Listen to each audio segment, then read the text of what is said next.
श्री राधे राधे, जय श्री राम, जय Hanuman. Good evening बच्चों। सृष्टि केयर काउंसलिंग वन कॉल ऑल्सोलेशन सभी बच्चों को शुभकामनाएं देता है जिनका कल जेईई मेंस का स्टैम्प है फर्स्ट ईयर ड्रॉपर। तो एनटीए के द्वारा जस्ट अभी एक एडवाइजरी जारी किया गया 3 घंटा पहले। इस एनटीए के वेबसाइट पर जाकर आप उस एडवाइजरी को देख सकते हैं और पढ़ सकते हैं।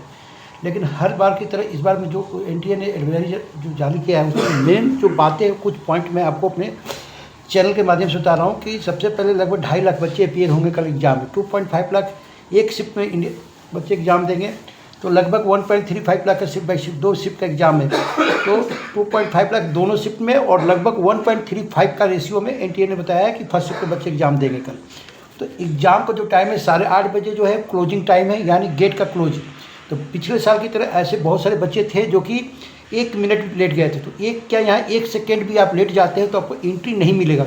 उन्होंने साफ बोल दिया कि 8:30 तो 8:30 होकर आपको 1 सेकेंड भी होगा एंट्री नहीं मिलेगा। ध्यान देने वाली बात है, जिन बच्चों का आधार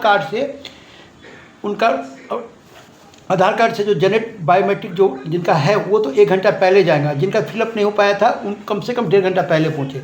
तो कुछ ऐसी बातें जो आपको बता रहा हूँ कि ध्यान से सुने। रिपोर्टिंग जो टाइम है वो 8:30 है तो आपको 7:30 पहुँचना होगा। और दोपहर का जो टाइमिंग है वो 2:30 तो आपको वहाँ पर 1:30 पहुँचना पड़ेगा। 1 घंटा बिफोर सेंटर पहुँचना है। 0.1 सेकेंड भी लेट होने पर गेट से एंट्री नहीं मिलेगा तो नहीं मिलेगा।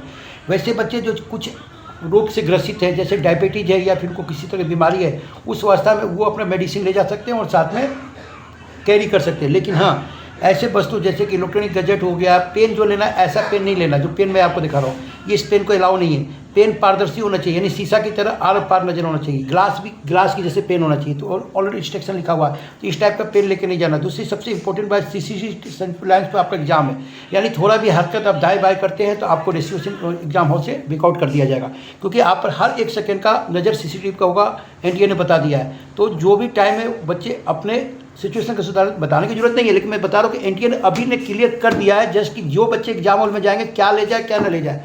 तो इसलिए कोशिश करें कि एग्जाम हॉल के बाहर अपने पेरेंट्स को ले जाए कि ऐसी चीज़ें आपके साथ ना हो जो कि उनको रखने में दिक्कत हो जाए। पर्स को अलाउ नहीं है, पैसे रुपये ले जा सकते हैं लेकिन पर्स अलाउ नहीं है। तो रुपया उतना ही ले जाए जितना जरूरी है। सबसे इंपॉर्टेंट कुछ बात है वो आपको जरूर बताऊँ, एडमिट कार्ड के साथ 2 फोटो, एक वो भी एडमिट कार्ड आपको कलर में होना चाहिए। कलर के साथ क्यों जरूरी है कि कलर में बायोमेट्रिक करना आसान हो जाएगा। तो ब्लैक एंड व्हाइट भी अलाउ है, लेकिन आपके पास कलर होता है तो ज़्यादा बेटर होगा।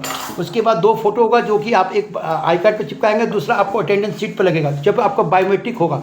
उसके बाद सबसे दूसरा इंपॉर्टेंट है आईडी प्रूफ ओरिजिनल होना चाहिए, जेरॉक्स कॉपी नहीं चलेगा। साफ उन्होंने कह दिया कोई भी आईडी कार्ड में का आपको ओरिजिनल कार्ड चाहिए, लेकिन जैसे आपको पैन कार्ड ले जा रहे थे पैन कार्ड का photo copy no allow, only for जो 100% ओरिजिनल कार्ड होना चाहिए। लाइव फोटो के दौरान में जो आपका फोटो अपलोड हुआ वो फोटो साथ में कैरी होना चाहिए, तभी आप एग्जाम के हॉल के अंदर बैठेंगे। ये भी इंपॉर्टेंट बात है कि पिछले साल बहुत सारे बच्चों को ऐसा हुआ था, मुझे नहीं मालूम है, मैंने पढ़ा नहीं, वो एग्जाम गेट के बाहर रोते हैं। कल भी न्यूज आएगा बहुत सारे बच्चों को कि वो एग्जाम गेट के बाहर उनके पास जो इंस्ट्रक्शन को फॉलो नहीं किया। तो जेईई मेंस इंडिया का नहीं वर्ल्ड का सबसे हार्डनेस एग्जाम, चाइना का मूलचंद एग्जाम के बाद जेईई मेंस माना जाता है। तो यहाँ पर हर एक चीज़ को मूवमेंट पर आपको नजर रखा जाएगा। कोई ऐसी चीज़ें वो कैरी ना करे जिसके कारण एग्जाम हॉल के अंदर एंट्री ना मिले, या एग्जाम हॉल के अंदर कोई दाएं बाएं मूवमेंट ना करे जिसके कारण सीसीटीवी सर्विलेंस में आएंगे तो आपको नहीं होगा। तीसरा इंपॉर्टेंट पॉइंट, जो आपको रफ पेपर मिलेगा, रफ पेपर को वापस जमा करके जाना है। बहुत सारे बच्चे क्या करते हैं, एग्जाम दिए और रफ पेपर लेकर चल दिए। ऐसा होगा तो आपका कॉपी को जांच नहीं होगा, आप डिस्क्वालीफाई वहाँ पर हो जाएंगे। तो रफ पेपर को भी आपको वापस करना है। बायोमेट्रिक के समय में बहुत सारे बच्चों को बायोमेट्रिक लॉक होता है आधार कार्ड में, तो ये जान ले कि मेरा बायोमेट्रिक लॉक नहीं है। अगर आधार कार्ड में आपको बायोमेट्रिक लॉक है तो फिर वहाँ पर बायोमेट्रिक में दिक्कत आ सकती है, तो इस चीज़ को कैंसिल है। उसके बाद एनटीए ने बहुत सारी बातें बोला है, वो ऑलरेडी एनटीए के वेबसाइट पर जाए और चेक करें। किसी प्रकार कोई दिक्कत है, Srishti care counselling one call all solution हर समय आपके साथ, only for government college admission. JEE mains में कोई भी रैंक हो, 1 लाख 2 लाख 4 लाख 5 लाख 10 लाख तक एनटीए आपको एनआईटी में एडमिशन दिलाने की गारंटी दे रहा है। तो सृष्टि केयर का मोटो है कि क्या पढ़े, क्यों पढ़े, कहाँ से पढ़े, सारे एक सवाल पर एक क्लिक पर, वही चैनल है। I am not consult, I am career council. मैं कितना मैं बोलता हूँ कि बच्चों को जानकारी नहीं कि 10 लाख में एनआईटी कैसे क्लिक करेगा। तो अगर आपको गवर्नमेंट कॉलेज में रैंक चाहिए, सीट चाहिए, सुरक्षित चाहिए, तो आप जल्द से जल्द 7903895663 पर कॉल करें और संपर्क करें। काउंसलिंग एक ऐसी प्रक्रिया जिसकी जानकारी होने पर कम नंबर पर अच्छे कॉलेज, नई जानकारी पर अच्छे नंबर पर खराब कॉलेज। आपको पता है बहुत लोग बोलते हैं कि एनआईटी में 10 लाख, एनआईटी में 12 लाख 14 लाख में ब्रांच मिलता है, लेकिन अब ये आपको किसी काउंसलर के पास जाना होगा। आपके पास बहुत सारे प्राइवेट कॉलेज का कंसल्ट से कॉल आता होगा कि भाई आप एडमिशन ले लीजिए, मैं आपको आईए में दिला दूंगा, आपको मैं टेक्नो में दिलाऊंगा, एसआर में दिलाऊंगा। आप इनसे कोसों दूर रहे। गवर्नमेंट के पास हमेशा सीटें खाली रह रही है, बस वहाँ तक पहुँचने के लिए आपको किसी भी काउंसलर के पास जाए। मैं नहीं बोलता हूँ मेरे पास ही आओ, काउंसलर के पास जाए, क्योंकि काउंसलर को पता है काउंसलिंग किस तरह होता है, कंसल्ट को पता है कि एडमिशन करा के कमीशन खाना है। तो हम किसी कॉलेज को बेच कर कमीशन करवाते हैं, डायरेक्ट आपसे जो लेना होगा ले लेंगे, आपको सीट दिला देंगे। सबसे इम्पोर्टेंट है कि आपका जो बच्चे एग्ज़ाम हॉल में जब फर्स्ट बार देंगे, एग्ज़ाम हॉल में हो सकता है कि बहुत सारा उनका डिप्रेस जैसा हो जाता है, फर्स्ट बार देंगे एग्ज़ाम, तो उनके लिए स्वभाव है कि आप पहले इजी में जाएं, फिर मीडियम में जाएं, फिर हार्ड में जाएं। तो इजी मीडियम क्वेश्चन को 3 भागों में बांट लें, आपको सलाह दे रहा हूँ। एग्जाम हॉल में जब भी क्वेश्चन आता है उसको 3 भागों में बांटना है, इजी मीडियम हार्ड।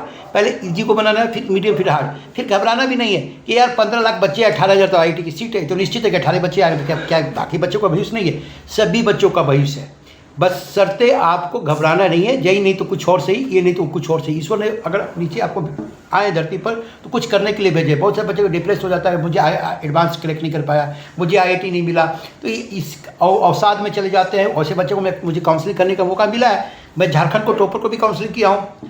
तो कहने का मतलब है कि सर आपको घबराना नहीं मेरे बेटों, और बेस्ट ऑफ लक कल के लिए, सारे बच्चों के लिए। 60 के काउंसलिंग कल अपने डिस्ट्रिक्ट बोकारो के अंदर एग्जाम हॉल में काउंसलिंग हमारे बच्चों को राय लेने के लिए पहुंचेगा। लगभग एग्जाम का 12 बजे क्लोजिंग, 12:30 बजे मेरी टीम में पहुंचेगी, जहाँ पे बच्चे से रूप होऊंगा और इसको मैं लाइव के द्वारा बताऊँगा। और किसी भी तरह कोई समस्या है, एग्जाम को लेकर डाउट है, तो NTA की वेबसाइट को जाकर विजिट करें, या फिर आप हमारे से संपर्क करें। चैनल को लाइक मत कीजिए, सब्सक्राइब मत कीजिए, बल्कि वीडियो जरूर देखिए।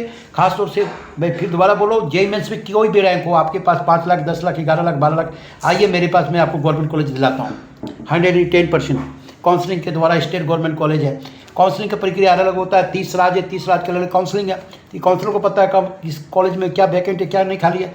और विशेष कल का NTA का वेबसाइट को जो खास तौर से पेन ऐसा नहीं ले जाइएगा, एग्जाम हॉल के अंदर इस पेन को एंट्री नहीं है। पेन कैसा होना चाहिए? पारदर्शी। ग्लास कैसा होना चाहिए? पारदर्शी। जो वाटर बोतल कैरी करते हैं, कोई इलेक्ट्रॉनिक गैजेट नहीं, कोई आईफोन नहीं, किसी भी तरह का इलेक्ट्रॉनिक गैजेट आपके हाथ में नहीं। लड़कियों के लिए खासतौर से कान में बाली नहीं होना चाहिए।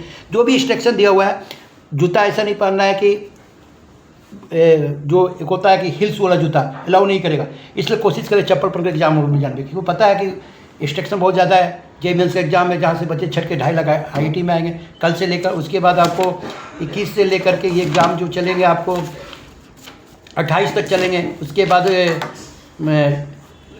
21 से 29 को BR का पेपर है। तो BR तो बहुत कम बच्चे पर फॉर्म भरते हैं, हमको पता ही नहीं कि BR क्या है। अरे मेरे भाई, जिन्होंने BR भरा है या बी प्लानिंग बहुत अच्छा काम किया है, लेकिन मेरे इंडिया के अंदर में 85% यहाँ पर फॉर्म गिर जाता है। JEE मेंस में BR के बच्चे बहुत कम भरते हैं, इसलिए इनका 1 या 2 दिन एग्जाम चलता है। और BR में कॉलेज में काउंसलिंग के अलावा एक ऐसा कोर्स जो BTech से ज़्यादा मार्केट में डिमांड है, BR BE प्लानिंग। इंजीनियर 3 प्रकार के मैं हर बार बोलता हूँ, BTech BR BE planning. BR का अपना रोल, BTech का अपना रोल और BE प्लानिंग का अपना रोल। तो BR के वाले बच्चे 29 को देंगे एग्जाम के लिए अलग से। अभी से मैं बेस्ट ऑफ लक बोल देता हूँ। बैचलर ऑफ प्लानिंग भी देंगे, जहाँ पर भीड़ भाड़ कम होंगे और अच्छे कॉलेज में एडमिशन मिलेंगे। तो फिलहाल यहीं पर मैं चैनल को विराम देता हूँ। और 60 के काउंसलिंग 1 कॉल फिर बोला, JEE मेंस में कोई भी रंग हो, आपको सरकारी कॉलेज चाहिए, आइए मेरे पास, मैं आपको दिलाता हूँ। जय हिंद, जय भारत।